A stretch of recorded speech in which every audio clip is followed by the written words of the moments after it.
تو اللہ تعالیٰ کہتے ہیں جب اپنی بیویوں کو طلاق دے دو نا تو عدت کے لیے طلاق دو، لا تخرجوہن من بیوتہن، تم ان کو ان کے گھروں سے نہ نکالو۔ بندہ کہنا طلاق دیتے ہی میں غور کر رہا تھا، بعد میں ان سے بھی بات کرنے کے بعد بھی میں نے غور کیا کہ آج کل بہت زیادہ دنیا دار کو تو پتہ ہی نہیں ہے نا۔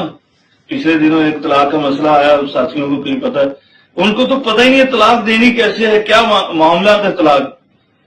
دیندار طبقہ بھی ایسا نہیں مجھے ملے گا کہ جس کے گھر میں خدا نخواستہ ایسی صورتحال ہو جائے، وہ طلاق دیتا ہے تو طلاق بعد میں دیتا ہے، وہ پہلے کہتا ہے چلو میرے گھر سے باہر نکلو۔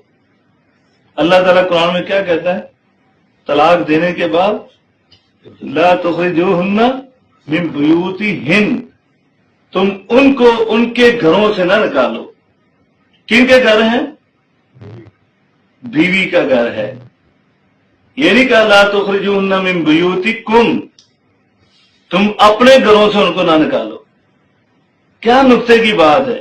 کہا لا تخرجوہن من بیوتہن، ان کے گھروں سے ان کو باہر نہ نکالو۔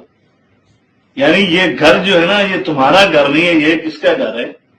یہ بیوی کا گھر ہے، کیونکہ گھر بیوی سے ہی بنتا ہے، بیوی کے بغیر گھر نہیں ہے۔